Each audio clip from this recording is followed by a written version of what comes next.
নিয়ে আসছে? কি এগুলো নিয়ে আসছে? কি কে মুড়ি নিয়ে আসছেন? কে মুড়ি নিয়ে আসছেন? এই চুপ বেয়াদব। বিয়াই মাথয়, বিয়াই মাথয়, অথয়, মা গেলি কোথায়? মা অথয়, আম্মু। বাবা তুমি?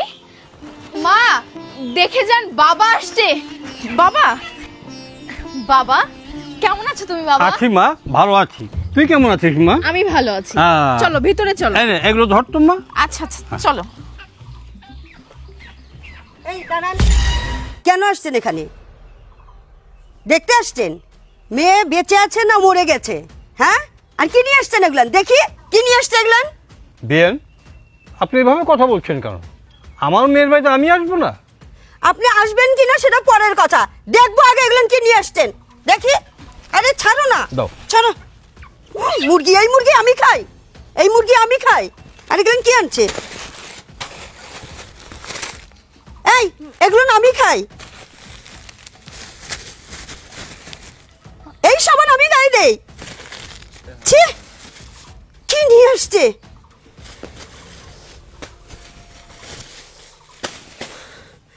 রমজান মাস, আর রমজান মাসে কি নিয়ে আসছে এগুলান? এই সব আমার বাড়িতে চলে, এগুলান কি নিয়ে আসছে? কি এগুলান নিয়ে আসছে? হ্যাঁ, এই এই এই চিনি, এটা চিনি। হ্যাঁ, আর এগুলান কি? পেঁয়াজ। হ্যাঁ, আর এই সামাই, এই সামাই। এই আমার ছেলে এই সামাই নিয়ে আসছে বাসায়, কখনো দেখছি না। হ্যাঁ, এসব কি? মেয়ের বাড়িতে আসছেন, এসব খাবার নিয়ে আসছেন? অন্য অন্য বাড়িতে যায় দেখেন, যখন মেয়ের বাড়িতে আসে কি ধরনের খাবার নিয়ে আসে, ফলমূল কত কি আছে সব নিয়ে আসে। আর আপনি ছোট লোকের মতো আপনার মেয়ের বাড়িতে কিসের একটু পেঁয়াজ, শ্যামাই, চিনি, তেল। এইটা কি? এইটা এইটা কি? এটা কি? হ্যাঁ, এই এটা কি? আরে এই মুরগি, এই মুরগি, এই মুরগি আমার বাড়িতে চলে, এই মুরগি আমার বাড়িতে চলে। আর 30 টাকার মুড়ি। কি মুড়ি নিয়ে আসছেন? কি মুড়ি নিয়ে আসছেন? কি মুড়ি নিয়ে আসছেন?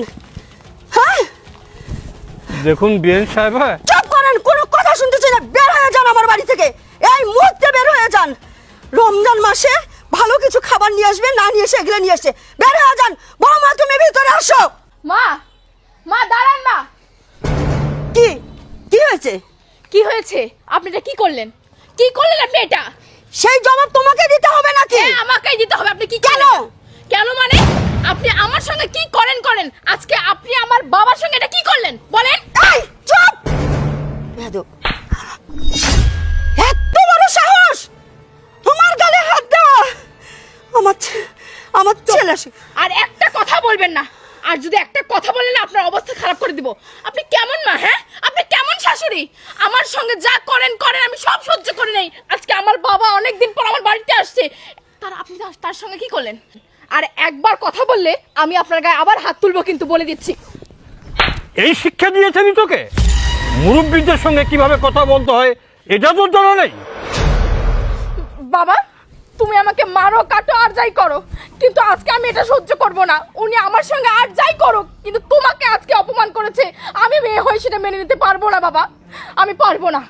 শোনেন মা, এতদিনে আপনি আমার সঙ্গে অনেক অত্যাচার করেছেন, আমি মুখ বুঝে সবকিছু সহ্য করেছি, কিন্তু আপনি আমার বাবার সঙ্গে বাবা দেখ, তোর বউ আমার গালে চড় মেরেছে। কিরকম ওর বাবা আসার সাথে সাথে আমার সাথে কিরকম ব্যবহার শুরু করছে। তুই না থাকাকালীন ও আমাকে সহ্যই করতে পারে না, আর ওর বাবা আমার সাথে খারাপ ব্যবহার করছে। দেখ এগুলো কি করছে। আমি তো শুধু ভালো করে বলছি যে বিয়াই আপনি এগুলো কি নিয়ে এসছেন, ঠিক আছে ভিতরে আসেন। আর বৌমার যে ব্যবহার, ওর বাবার যে ব্যবহার, বাবা আমাকে দেখ আমার গালের মধ্যে চড় বসছে। ছি ছি ছি, চুপ করো, চুপ করো, আর কথা বলিও না, অনেক হয়েছে। আমি তোর এখানে থাকবো না বাবা। আমি যদি তোদের কাছে বেশি হয়ে থাকি আমাকে বের করে দে। আরে রমজান মাস, আমি না হয় ভালো মন্দ একটা কথা বলতেই পারি বাবা, তার জন্য কি আমার সঙ্গে এরকম ব্যবহার করবে, আমাকে এভাবে অপমান করবে? আমি সহ্য করতে পারছি না। থাক মা, তোমাকে আর কান্না করতে হবে না। তবে মা, তোমার অভিনয়টা না আগের চেয়ে অনেক হালকা হয়ে গেছে। আমার মার অভিনয় এত হালকা হবে সেটা তো আমি মানতে পারতেছি না। কি কি বললি? আমি অভিনয় করি, আমি ভালো অভিনয় জানি। ইয়া আল্লাহ, এই কথা শোনার আগে আমার মরণ হলো না কেন? আর এই কষ্টের কথা আমি কার কাছে যা বলবো আমি? মা তুমি চুপ করো, তোমাকে নতুন করে আর এসব করতে হবে না মা। আমি সব জানি, আমি সব দেখেছি মা। একজন মেহমান আমার বাড়িতে আসছে, একজন অতিথি আমার বাড়িতে আসছে, তার সঙ্গে তুমি এভাবে আচরণ করতে পারো না মা। ওই মানুষটা গরিব হোক ধনী হোক আর যাই হোক, তিনি তো আমার শ্বশুর, আমার বাড়ির মেহমান। একজন মেহমানের সঙ্গে মানুষ এই আচরণ করে মা? বলো, তার সামর্থ্যে যতটুকু কুলেছে সে ততটুকু নিয়ে আসছে, আর তুমি তার সঙ্গে কি সিনক্রেটটা করলে, খাবারগুলো এভাবে নষ্ট করলে। মা, রমজান আমাদেরকে অনেক কিছু শেখায়, অনেক কিছু শিক্ষা দেয়। এটা কি রমজানের শিক্ষা? বলো মা, এটা কি রমজানের শিক্ষা? সৃষ্টিকর্তা কি এই শিক্ষা দিয়েছে আমাদেরকে? কোন অতিথি বাড়িতে আসলে নর্মাল খাবার হলে তার খাবার ছুঁড়ে ফেলতে হবে, তাকে অপমান করতে হবে, গালমন্দ করতে হবে, তার গায়ে হাত তুলতে হবে? কেন মা? ও মা, তুমি তো মা, তোমার কাছে তো আমি শিখবো মা। এখন কি সেই বয়স আছে আমি তোমাকে শেখাবো? শোনো মা, কোনো আত্মীয় যদি কোনো আত্মীয়র বাসায় যায়, সে যদি হাতে করে কিছু নিয়ে যায়, এটা হয় সুন্নত। আমাদের রাসূল যখন কোনো জায়গায় যাইতেন, দুটো খেজুর হলেও হাতে করে নিয়ে যাইতেন। আমরা মুখে মুখে ধর্মের কথা বলি, আসলে কি মা আমরা ধর্মকে সঠিকভাবে কেউ পালন করি?